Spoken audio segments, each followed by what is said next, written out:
अभी बंगाल में एक नया नया मुद्दा चला है। एक हुमायूं आए हैं, पहले भी एक हुमायूं थे, लेकिन ये हुमायूं कह रहे हैं कि बाबरी मस्जिद जो शहीद हुई 6 दिसंबर की वो बात करते हैं, अब वो नई बाबरी मस्जिद की नींव वो रख चुके हैं बंगाल में। क्या कहेंगे? सवाल ये पता है, बाबर के नाम से मस्जिद ही क्यों बनानी है? क्यों बाबर की ही मस्जिद बनानी है भैया? मस्जिद तो अल्लाह की होती है, मस्जिद तो अल्लाह के लिए है। अल्लाह के लिए बात करो, अल्लाह की इबादत करो। मस्जिद कौन सी मस्जिदें कम है? इतनी मस्जिदों को कौन सा मुसलमान बहुत आबाद किए दे रहा है?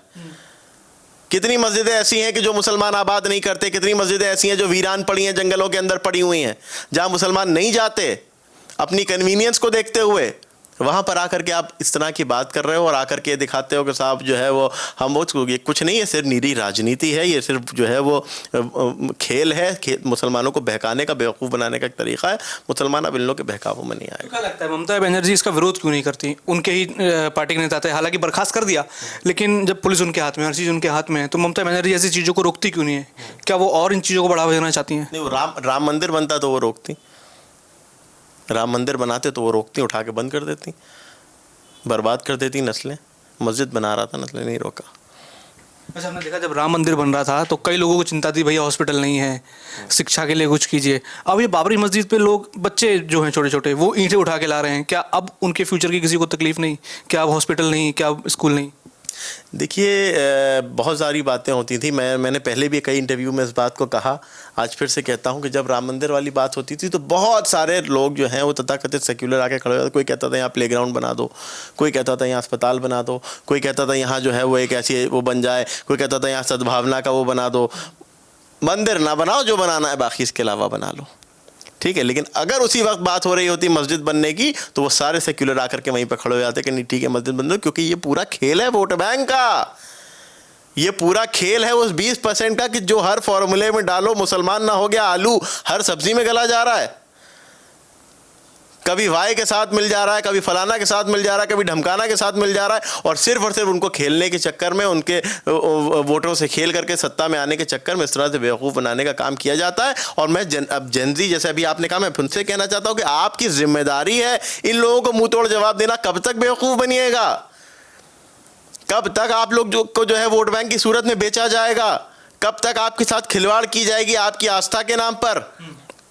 तमाम लोग आपसे आकर के, आज भी बड़ी शर्म की बात है, आज़ादी को 75 साल हो गए, मुसलमान वोट देता है इस्लाम के नाम पे, और आरोप लगता है कि साहब जो है वो बीजेपी जो है वो हिंदुत्व की बात कर रही है।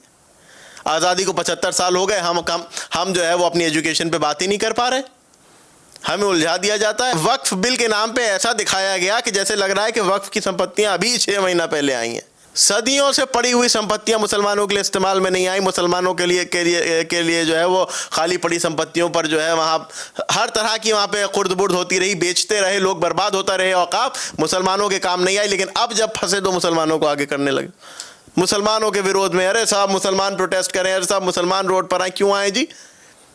कितने मुसलमानों को जो है वो वक्फ से फ़ायदा हो गया था? कितने मुसलमानों को जो है वो वक्फ की संपत्तियों से जो है वो आवास दे दिए गए थे? कितने मुसलमानों को वक्फ की संपत्तियों में से जो है लाभान्वित कर दिया गया था? मुसलमानों को बहकाने का काम मदनी जैसे मौलवी कर रहे हैं।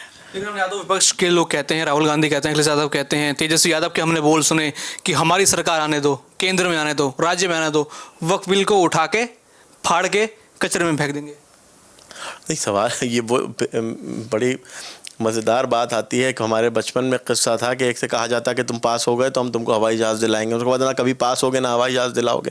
दूसरी चीज़ ये कि तुम विधानसभा का चुनाव लड़ रहे हो तो तुम कानून फाड़ोगे जाकर के केंद्र का, वो कानून फाड़ोगे आप जाकर के केंद्र का कि जो संसद में पास हुआ, राष्ट्रपति जी के नोटिफिकेशन के बाद गज़ेट होकर के जारी भी हो गया,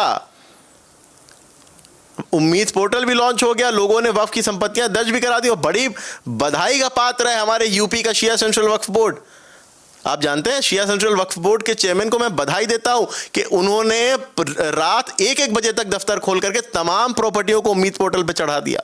90% से ज़्यादा प्रॉपर्टीज़ को उम्मीद पोर्टल पे चढ़ा दिया। केवल वो प्रॉपर्टीज नहीं चढ़ पाई कि जिनमें जो है मुतवल्ली लापरवाही कर रहे थे, लेकिन उन पर कानूनी कार्रवाई होगी, उन पर सरकार सख्त एक्शन लेगी, बोर्ड सख्त एक्शन लेगा। मैंने तो खुद पढ़ा बोर्ड का बयान, तो मैं बधाई देता हूं वक्फ बोर्ड को। इस तरह के काम होने चाहिए, लोगों को जागरूक करना चाहिए, लोगों को इस बात के बारे में पता तो चले कि कौन उनको बेवकूफ़ बना रहा है।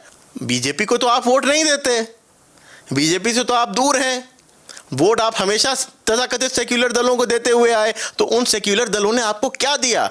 आप सवाल करिए जाकर के उनसे कि तुमने हमारे लिए क्या किया। मुलायम सिंह कितनी बार मुख्यमंत्री रहे, अखिलेश यादव एक बार मुख्यमंत्री रहे, मायावती कितनी बार मुख्यमंत्री रही, राहुल गांधी की सरकार रही, मनमोहन सिंह प्रधानमंत्री रहे, मुसलमानों को क्या दिया? कांग्रेस ने अपने 10, मैं 70 साल की बात नहीं कर रहा हूँ, 70 साल की बात करेंगे तो और इनके जो है वो कपड़े तार तार हो जाएंगे। मैं केवल 10 सालों की बातें कर रहा हूँ। गुज़िश्ता 2004 से 2014 तक की सरकार में मनमोहन सिंह 2 बार प्रधानमंत्री रहे।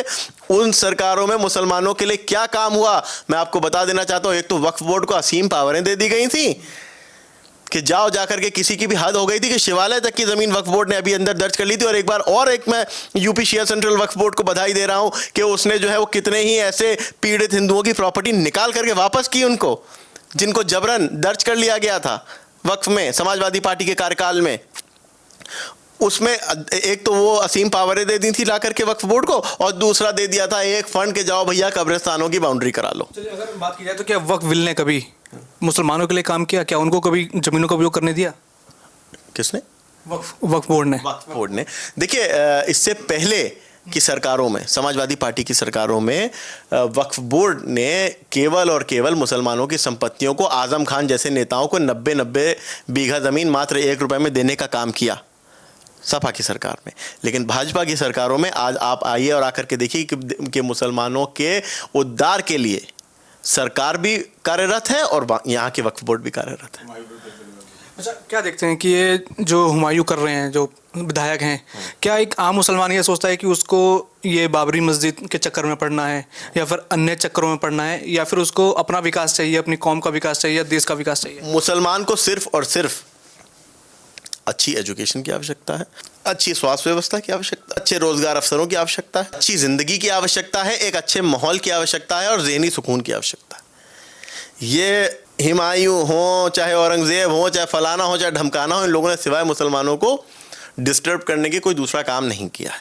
मुसलमान भी बाखूबी इस बात को जानता है, समझता है, और मुसलमान समझ भी रहा है, देख भी रहा है, लेकिन बड़ा मजबूर है वो अपने धर्मगुरुओं के हाथों, क्योंकि हथेली पर जन्नत लेकर के मुसलमानों को दिखाते रहते हैं कि साहब देखो हमारे खिलाफ। वो भी डरता है कि मैं कहीं मौलाना साहब के खिलाफ कर दिया, कोई गलती ना हो जाए, क्योंकि इतना टफ बना दिया है। Islam is the easiest religion in the world, easiest religion. इस्लाम जो अच्छा है वो इस्लाम है, लेकिन इतना टफ बना दिया कि मुसलमान डरा रहता है, घबराया रहता है, नौजवान परेशान है, क्या होगा, कहीं ऐसा ना हो कि साहब ये मौलाना के खिलाफ वर्दी कर दी तो ऐसा ना हो मैं जहन्नुम में चला जाऊँ। हद ये हो गई कि उनसे कह देते हैं फट जाओ जाकर के, बम बांध के 72 उरे मिल जाएंगे। ये तो हालात हैं। तो मुसलमान को सोचना है, सोच भी रहा है, जान रहा है, लेकिन अब इनके बहकावों में आने वाला नहीं है। तो आप क्या मानते हैं, ममता बनर्जी क्या मात्र तुष्टिकरण के लिए ही इसके ऊपर एक्शन नहीं ले रही, ना हुमायूं के ऊपर, ना उस बाबरी मस्जिद को अपोज कर रही हैं कि मात्र तुष्टिकरण करना है और मुस्लिमों का वोट चाहिए? वो उनके मुंह की छचूंदर हो गई है। वो बड़ा परेशान है, ना उनसे उगलते बन रहा है ना निगलते बन रहा है। उगलेंगी तो बेटा मस्जिद कैसे तो के लिए मना कर दे, मुसलमान ना कहीं वोट बैंक ना छटक जाए। वो तो बड़ा परेशान है। हाँ, यही अगर वो कोई जो है वहाँ पर जाता और जाकर के वहाँ हुमायूं की जगह पर अगर कोई वहाँ पर आकर के कोई हिंदू मंदिर बनाने की बात करता तो ममता बनर्जी वहाँ पर उनका सेक्युलरिज्म खतरे में आ जाता। वो जा करके जो है उनके राज्य का माहौल ख़राब होने लगता, उनके राज्य में जो है वो बर्बादी होने लगती, वो परेशान हो जाती, वो मुसलमान ख़तरे में आ जाते, देश में मुसलमानों को सांस लेने के अधिकार ना होती है, मदनी और ओवैसी और फलाना और ढमकाना तो एक बवाल मचा देते। लेकिन आज तक खामोश है। एक आखिरी सवाल मैं आपसे करूंगा कि SIR उत्तर प्रदेश में हुआ, बंगाल में हो रहा है, उसके बाद पूरा विपक्ष तिलमिला सा गया है। ये SIR आखिर क्यों परेशान कर रहा है विपक्ष के लोगों को? इसलिए परेशान कर रहा है क्योंकि विपक्ष के लोग जो है वो नकली वोटों पे और फर्जी वोटों पे ही जिंदा थे। जो वोट पाते थे उससे अधिकतर वोट नकली फर्जी होते थे। वो एक वीडियो आता था ना कि 20 साल पहले मर गई चाची केवल चुनाव में आती थी वोट डालने, वो वाली स्थिति थी। मैं खुद जहाँ बैठा हूँ यहाँ पर जो है वो हम लोगों ने जब लिस्टें देखी तो 25-30% के करीब लोग ऐसे थे कि जो मर चुके हैं लेकिन लिस्टों में नाम है। उनके वोट कौन डालता था? उनके वोट वही जा करके बुर्का पहन के कोई डाल के आ गया, लाल टोपी लगा करके कोई डाल करके आ गया। आज सबसे ज़्यादा परेशान वो इसीलिए हैं क्योंकि उनकी असलियत खुले जा रही है ना। और उनको इस बात से देखिए, हम ऐसे देश में रहते हैं कि जहां पर बड़ी उसकी बात होती है, लोकतंत्र जो हमारा सबसे बड़ा पर्व है, देश का लोकतंत्र का सबसे बड़ा पर्व है चुनाव, वहां पर जो है वो वोटिंग होती है वो 50%, 53%, 55%। क्या कारण है? कारण यह है कि वोट नकली होते हैं, वोट फर्जी होते हैं ही नहीं। जो है वो जाकर के 10 वोट, 20 वोट, 100 वोट अगर नेता को खुश करने की जा रहे हो फर्जी वोट डाल दिया तथाकथित सेक्युलरों को, तो इन लोगों पर कार्रवाई होनी जरूरी। और दूसरी सबसे बड़ी बात यह कि फर्जी, अभी हमारे क्या लखनऊ में ड्रिल चली, मैं तो देख रहा था, हैरान था मैं जाकर के, पूरी पूरी बस्तियां बसी हुई हैं। उनसे पूछा गया कि यहाँ कहाँ से रह रहे हो, तो नहीं जवाब दे पाए। आधार कार्ड, नकली आधार कार्ड बनवा लिए, नकली वोटर कार्ड बनवा लिए, नकली पैन कार्ड बनवा लिए, और उससे उसका आधार कार्ड छीन करके कहा कि लाओ बताओ आधार कार्ड पे तुम्हारा पता क्या लिखा है, तो बगले झांक रहा है, क्योंकि पता तो बांग्लादेश का है, उसको याद तो बांग्लादेश का पता है, यहाँ का पता थोड़ी ना याद है उसको।